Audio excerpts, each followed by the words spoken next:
Hey everybody, it's me, Airman First Class Grayson, coming at you with another video.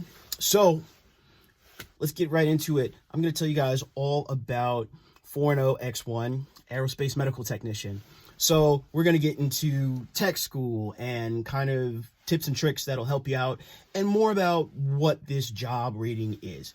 So, I actually didn't know this at the time, but we're actually the second biggest AFSC in the Air Force. So we are the second biggest job rating. And one of the things that's really cool about that is we get to do so many different things. So we're a medic, basically. So we really help out with a lot of things. We're basically like a mix between an LPN, like a licensed practical nurse, and a EMT, and we also do some things that paramedics do. We can do a lot in the military that, say, EMTs are not really able to do on the outside, and I actually was an EMT before I went into the Air Force, so that helped me out a little bit. But anyway, let's get into this. It's all about people, and it's about helping people. So our job, basically, we do everything from giving shots and immunizations all the way to when we're being deployed, taking care of people who are wounded, people who are sick. It's a really great job rating. There were a lot of people who at boot camp, at BMT, they got this job rating. Some were happy, some were not. I'd say it's about 50-50. I signed my contract knowing that I was going to be a 410X1, a medic, and I was really excited about that because I love healthcare. I love taking care of people. So the exciting part about it is that what you're going to be able to do is you can work in a doctor's office, a hospital, a family health clinic. So we do a lot of different things. We are nationally certified EMTs as well. That's something that the Air Force wanted. So let's talk about tech school. After you finish BMT, you're not even going to go that far. You're literally just going to go pretty much to the other side of San Antonio. You're going to be going to Fort Sam, Houston.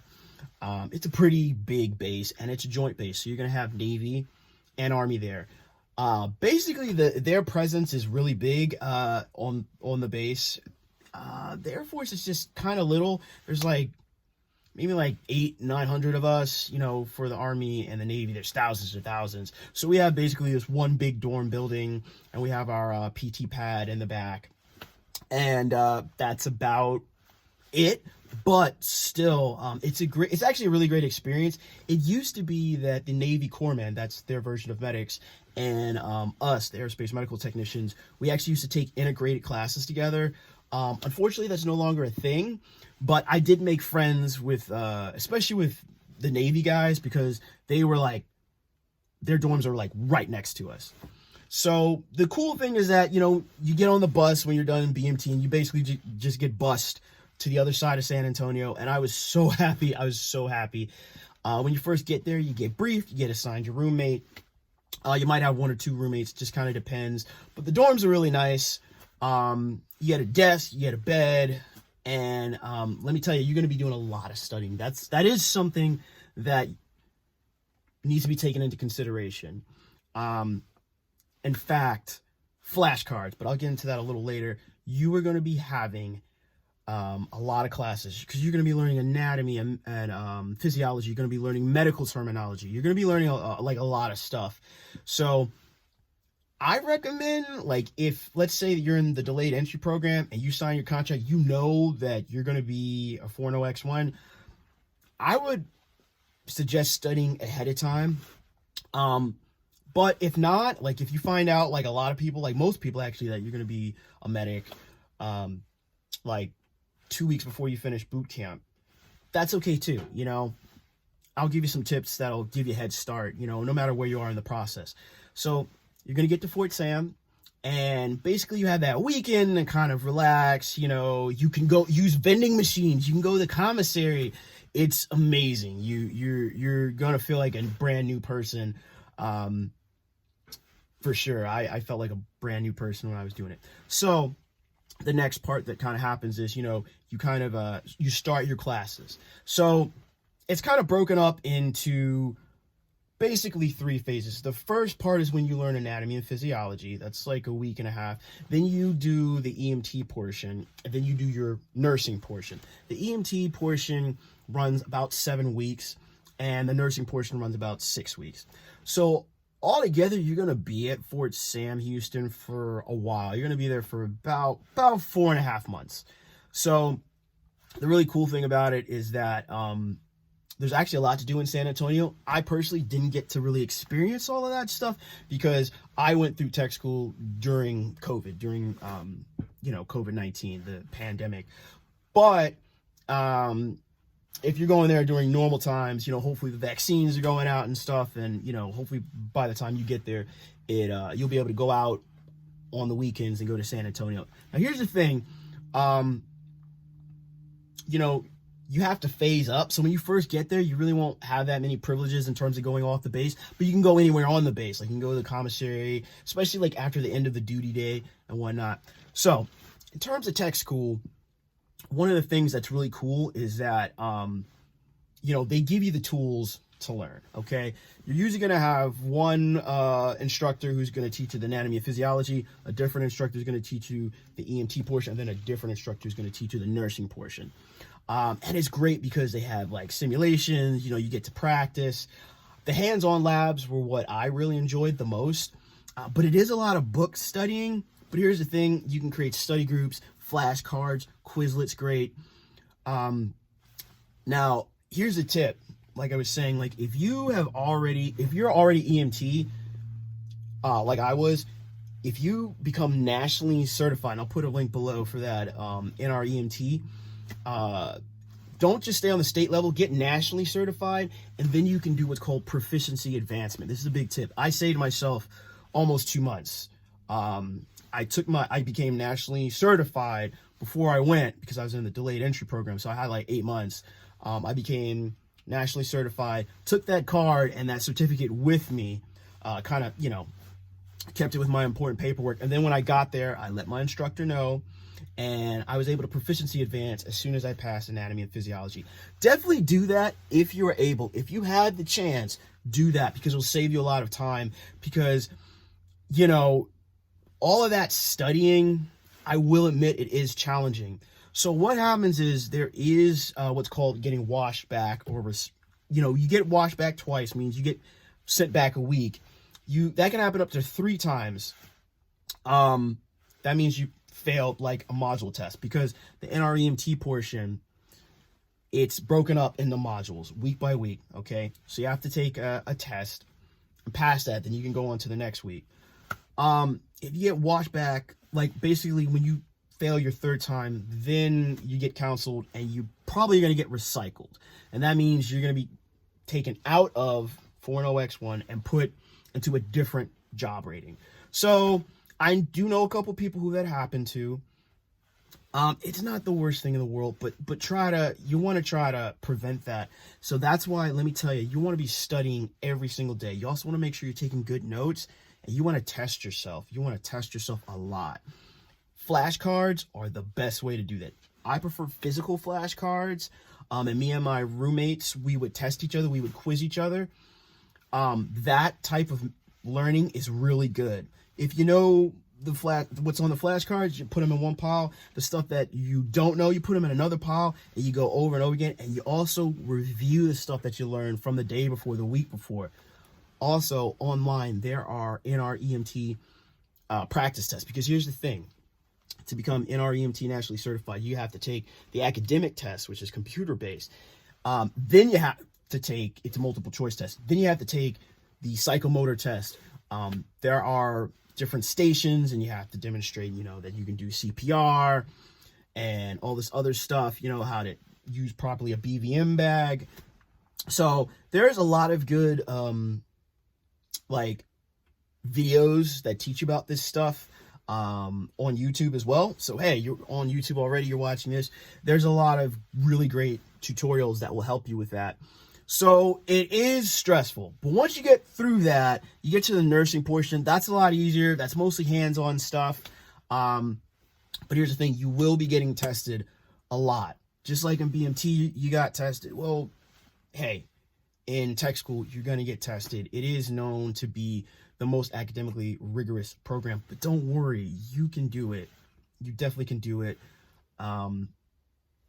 Definitely, I'm going to make another video about like good study tips and whatnot, but you're going to get through those 3 portions. And then there's another part, which is basically what they call phase 2. So your academic portion, that's phase 1, right? And then after that is phase 2. That's when you do your medic rotations. You go to one of 7 bases. And because of COVID, that's a little different right now. There's less bases accepting people, but you go to one of 7 bases and you work in a hospital, which is fantastic. I went to Wright-Patterson, worked in their hospital. I worked in their ER. I got to help out in their urology clinic, the family health clinic. I got to give immunizations. It's great. So that's when you really solidify your practical skills. Now, if you are guard or reserves, then you're going to have an additional phase after that, a phase 3, which is like 40 days. That's an additional thing. You will want to talk to your chain of command about that. But it's pretty cool. So once you go through all that, it's really awesome because think about it. You are learning really great skills, first aid skills. You're learning stuff that's really going to help you in any type of emergency. You're going to feel useful. Now, I will admit, when you first get out there, like when you get to your first duty station or when you get back to your home unit, if you're reserves or guard, you're not going to feel as confident because you're like, okay, I'm fresh. But through your drills, if you're reserve or guard, or if you're active duty, through, doing stuff every day, you're going to learn so much. It's fantastic. One of the best jobs that I've ever had. I really enjoy it. And there are additional trainings that you can get. Because when you finish, BMT, then you finish phase 1, at Fort Sam Houston, then you finish your phase 2, you're considered, basically your apprentice level medic. So then you got to get your 3 levels and your 5 levels and your 7 levels. Do that, knock those out as soon as you can, because you wanna like get access to more opportunities. Because guess what? You can specialize. You can specialize in childhood, labor and delivery. You can specialize in like immunizations and allergies. There's all types of great opportunities. So let your supervisor know that you're interested in this stuff, and really pitch in, help out. Learn stuff. You're going to be working with some other great medics. You're going to be working with great nurses, great physician's assistants, nurse practitioners, doctors. Learn from them. And you might even find that you want to go further in the medical field. Now, some people, they're medics, they do their contract, and like, nah, they go into something else. A lot of medics, though, end up finding they want to become a nurse. They want to do this, they want to do that. Guess what? The military will pay for that too, which is fantastic. So, I see it as an opportunity to explore. I mean, think about it. That's probably one of the reasons why you joined the military. Let's say you're not thrilled about becoming a medic. Well, it's an opportunity to explore. Try to embrace it as much as you can. You're going to learn great skills that are going to make you a useful, better person. I always try to approach these things with a positive attitude. So some of my top tips for if you just found out that you're 4.0x1 or you're interested in it. Like I was saying, if you're in the delayed entry program and you have enough time, become certified as an EMT, but make sure it's not just at the state level. Make sure it's with the NREMT, National Registry of EMTs. Do that, get the card, get the certificate, take it with you to BMT, and once you get to tech school, let them know, and you'll be able to proficiency advance, and you'll basically be able to skip over that portion. You won't have to retake the NREMT test or the psychomotor test. It's worth it, in my opinion. But if you don't have time to do it, or you just found out, don't worry. You are going to do great. Studying consistently every day, like I was saying, flashcards, paying attention in class, taking good notes, reading the textbook is not enough. You've got to quiz yourself. You've got to test yourself. And for the psychomotor portion, there are a lot of great videos on YouTube that will teach you the skills that you need to know. Just drill those skills over and over and over and over again. Also, your instructors are there to help. If you ask them for extra help, they will help you. Most of them are very passionate. They're very experienced medics. Most of them have been doing it for a long time. They want to help see you succeed. If you show that initiative, they will help you. So take advantage of that. Study groups are good. Well, make sure you're actually studying. Make sure that you're not just like eating pizza and socializing. That there's a place for that as well, but you know, you want to make sure that you're 80-90% of your time is studying. Also, when you get to phase 2, like I was saying, really take that as an opportunity to learn new things, ask questions, really get involved, right? It's a great opportunity. And by the way, those 7 bases, so you're either going to be at Wright-Patterson, which is in Ohio, Langley, which is in Virginia, Nellis, which is in, Las Vegas, which is fantastic. I really wanted to go there. Andrews Air Force Base, which is in California. You might end up at Lackland, which is right back near BMT. The people ended up there. At first, they weren't happy, but then they ended up loving it because they have a great hospital.